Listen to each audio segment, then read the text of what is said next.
மகர ராசி அன்பர்களுக்கு இருக்கக்கூடிய கிரக பயிற்சிகள் ரொம்ப உறுதுணையா இருக்குன்னு சொல்லலாம். எப்படின்னா, ஆல்ரெடி இந்த வருடம் பிறக்கிறதுக்கு முன்னாடியே சனி பயிற்சி ஆகி அந்த சனி பகவான் உங்களுக்கு உகுந்த அந்த 3ஆம் பாவத்தில் இருக்கார். 3ஆம் வீடுன்றது மீனம். உங்களுக்கு 3இல் சனி இருக்குது உகுந்தது. ஏன்னா ஒரு ஜாதகத்திலே 3, 6, 11 சனி இருந்தாலே பலம் பெற்ற ஜாதகம் நம்ம சொல்லிடுவோம். இந்த ராகு அதே போலதான். ஏன்னா சனியினுடைய நெகட்டிவ், அதாவது அந்த அந்த சனியினுடைய டோட்டல் வைப்ரேஷன் அப்படியே ராகுக்கு இருக்கும். அப்போ இவர்கள் இந்த இடத்துல இருந்தாலே மிகுதியான பலம் கிடைக்குது. அப்போ ஒரு கோட்சாரத்துல 3ஆம் வீட்டுல சனி இருந்தா அதை விட வேறு என்ன வேணும்? அப்ப இந்த வருடம் முழுவதும் சனி பகவான் அதே இடத்துல தானே இருக்க போறார். இது ஒரு புறம். மறுபுறத்தில் குரு பெயர்ச்சியும் ராகு கேது பெயர்ச்சியும் உண்டாகும். 3ஆம் வீட்டில் இருக்கக்கூடிய ராகு 2ஆம் வீட்டிற்கு வராரு. அப்போ இங்க ஒரு பக்கம் குரு 6ஆம் வீட்டுக்கு மறையறாரு. இதனால நமக்கு ஏதாவது பிரச்சனை இருக்கான்ற குழப்பம் உங்களுக்குள்ள இருக்கும். ஏன்னா ஆல்ரெடி 7 சனியினால கடந்த 7.5 வருஷத்துல நீங்கப்பட்ட பாடு கொஞ்சமல்ல நஞ்சமல்ல. அது சொல்லி யாருக்கும் புரிய வைக்க முடியாது. அது அடைஞ்சவங்களுக்கு தான் தெரியும் அதனுடைய வலி வேதனை என்னன்ட்டு. வாழ்க்கையில் எல்லாரும் நல்லது செய்து நல்ல பேர் எடுப்பாங்க. நீங்க நல்லது செஞ்சு பாவின்ற பட்டத்தை கட்டிட்டு நிற்கக்கூடிய நிலைமைக்கு ஆளாயிட்டீங்க.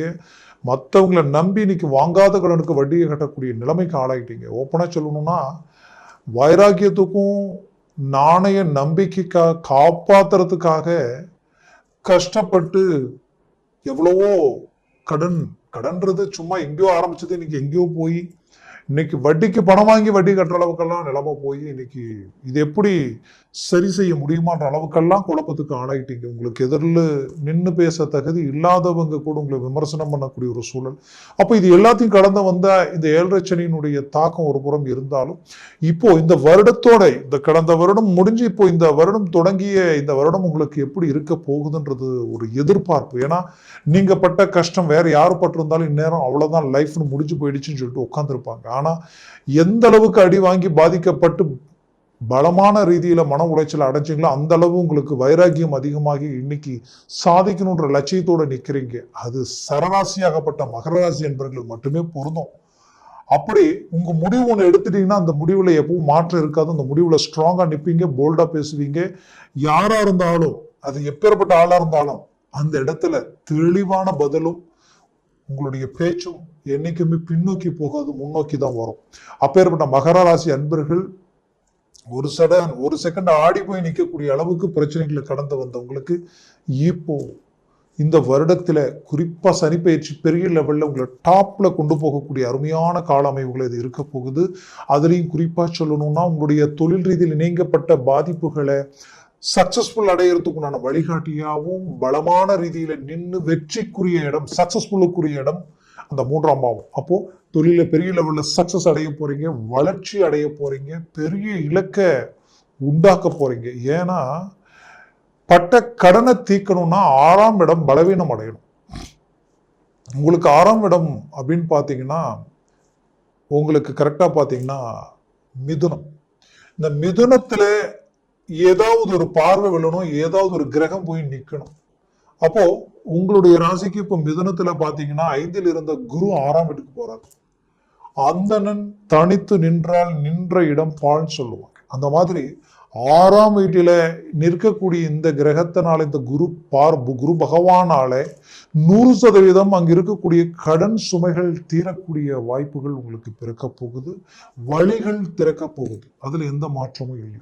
அடுத்தது ஆரோக்கிய ரீதியில் இருக்கக்கூடிய சிக்கல்களும் நீங்க போகுது. ஆரோக்கியத்துல ரொம்ப நாளா உங்களுக்கு தீராத சில பிரச்சனைகளோட வந்திருப்பீங்க. கடந்த 7.5 வருஷமா நடந்த இந்த 7.5 சனியினால தூக்கம் சரியா தூங்க முடியாம, சரியான சாப்பாடு சாப்பிட முடியாம, பல யோசனைகள் பல சிந்தனைகள், படுத்தா தூக்கம் இல்லை, பல யோசனைகள்ன்ற மாதிரியான குழப்பத்துல வந்த உங்களுக்கு ஆரோக்கிய ரீதியில குறிப்பா சொல்லணும்னா நரம்பு ஜவ்வு பிளஸ் போன் சம்பந்தப்பட்ட பிரச்சனைகளை கடந்து வந்துட்டீங்க.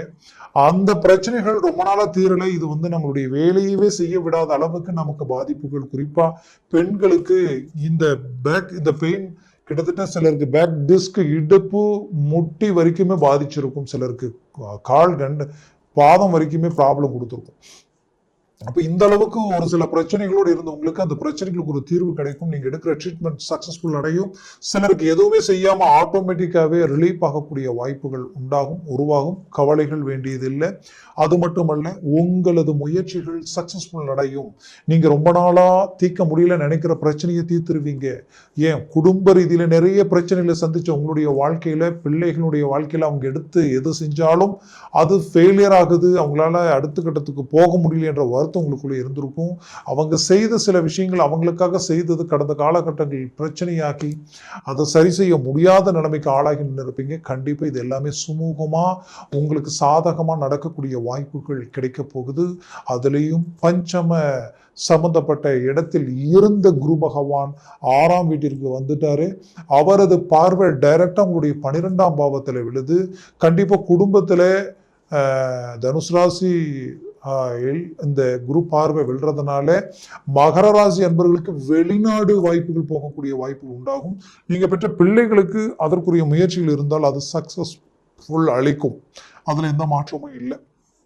அதே சமயம் பார்த்தீங்கன்னா, பிள்ளைகள் எடுத்த முடிவுகளில் இருந்து மீண்டும் உங்களுடன் கைகோத்து நிற்கக்கூடிய வாய்ப்புகள் உங்களுக்கு கிடைக்க போகுது. ஒரு குடும்பத்தில் இருந்து ஒரு அண்டர்ஸ்டாண்டிங் உடைஞ்சி குடும்பத்துக்குள்ளேயே சில பிரிவுகள் உருவாயிடுச்சுங்க. எக்ஸாம்பிள், ஒரே வீட்டில் இருக்கக்கூடிய கணவன் மனைவி முகத்தை பார்த்து பேச முடியாத அளவுக்கு எல்லாம் கூட சங்கடத்தோட, கோபத்தோட, ஏதோ ஒரு விரதியோடு இருக்கக்கூடிய நிலைமை. இதற்கு ஒரு விடிவு காலம் பிறக்குமா அப்படின்னு நினைச்சீங்கன்னா கண்டிப்பா அதற்குரிய தீர்வுகளும் கிடைக்கும், விடிவு காலம் பிறக்கும். அதற்குரிய வழிகள் உங்களுக்கு உண்டாக போகுது. அதற்கு காரணம், ஒரு புறம் இந்த குரு பார்வை சரியா படக்கூடிய இடம் பார்த்தீங்கன்னா உங்களுடைய 2ஆம் பாவத்துல, அதாவது பார்த்தீங்கன்னா உங்களுடைய ராசியினுடைய 2ஆம் பாவமாகப்பட்ட கும்பத்துல குரு பார்வை 9ஆம் வீடா விழுது. அப்ப குடும்பத்தில் இருக்கக்கூடிய பிரச்சனைகள் நீங்கும். உங்களுடைய கொடுத்த வாக்க காப்பாத்திருவீங்க. அதே நேரத்துல அந்த இடம் தனம் செல்வாக்குக்குரிய ஒரு இடம். அப்ப தனம் செல்வாக்கு பெருகும். வளர்ச்சிக்குரிய பாதையில அடியெடுத்து வைக்கிறீங்க. வேலையில ப்ரமோஷனுக்குரிய வாய்ப்புகள் கிடைக்கக்கூடிய வாய்ப்புகள் உண்டாகும். ரொம்ப நாளா குடும்பத்தை விட்டு ரொம்ப தூரமா நான் வேலை செஞ்சுட்டு இருந்தேன் நினைக்கிறவங்களுக்கும், குடும்பத்தை விட்டு பிரிஞ்சு வேலை செய்யக்கூடிய நிலைமையில் இருக்கக்கூடியவங்களுக்கும் மீண்டும் அருகாமையில் வேலை செய்து குடும்பத்தில் வீடு கட்டக்கூடிய வாய்ப்பும் பூமி வாங்கக்கூடிய அமைப்புகளையும் உருவாக்கக்கூடிய ஒரு சூழல் உங்களுக்கு அமைய போகுது. முயற்சிகள் ஸ்ட்ராங் பண்ணுங்க. ஒரு நல்ல ரிசல்ட் அடையக்கூடிய வாய்ப்புகள் உண்டாகிடும். சொந்தம் பந்தம் எல்லாம் உங்களை கண்டு வியப்படைகிற அளவுக்கு உங்களுடைய வளர்ச்சி பெருகக்கூடிய நிலைகள் இந்த இடத்துல உண்டாக போகுது. ஆக மகர ராசி அன்பர்களுக்கு தனக்கு பிடிச்சவங்க தன்னை விட்டு விலகி போகக்கூடிய நிலைமைகள் எல்லாம் கடந்த காலகட்டங்களில் சந்திச்சிருப்பீங்க. பிரிந்தவர்கள் ஒன்றிணையக்கூடிய காலமாக இருக்கும் இது.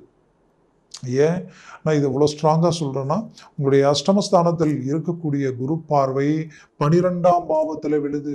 அப்போ கண்டிப்பாக 12ஆம் பாவம் பலம் பெறும்.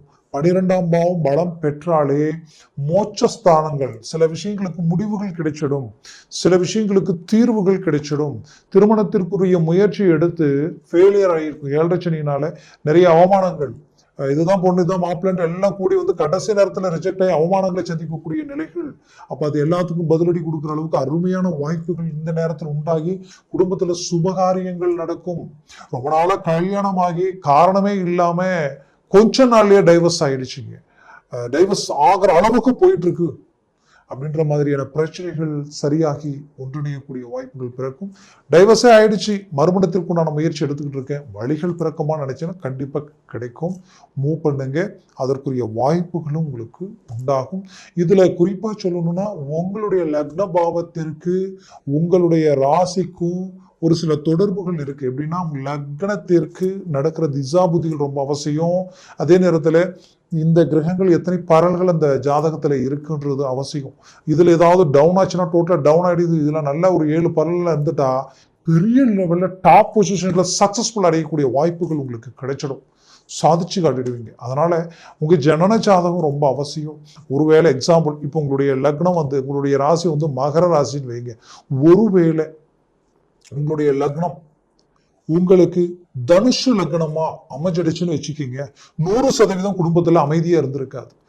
எவ்வளவு சம்பாரிச்சாலும் ஒத்தரவும் மிச்சம் வைக்க முடியாது. எப்ப பார்த்தாலும் சண்டை சச்சரவுகள், வீண் பழிகள், அவமானங்கள், இனம் புரியாத வழி வேதனைகள், மற்றவங்க செய்த தப்புக்கு நீங்க தண்டனை அனுபவிக்கக்கூடிய நிலைகள், குடும்பத்துல பிள்ளைகள் ஒரு கண்ட்ரோல் இருக்க மாட்டாங்க, பிள்ளைகளுக்கு அடுத்தடுத்து பிரச்சனைகள், குடும்பமே செதறக்கூடிய நிலைமைகள் எல்லாம் உருவாயிடும். இப்படி ஒரு லக்னத்தை பொறுத்து சில விஷயங்கள் மாறிடும். ஒருவேளை இதுவே உங்களுக்கு பாத்தீங்கன்னா உங்களுக்கு வந்து ஒரு மீன லக்னமா இருந்துருச்சுன்னு வச்சுக்கோங்களேன், அப்படியே பாத்தீங்கன்னா உங்களுக்கு லாபஸ்தானம் பலம் பெறும்.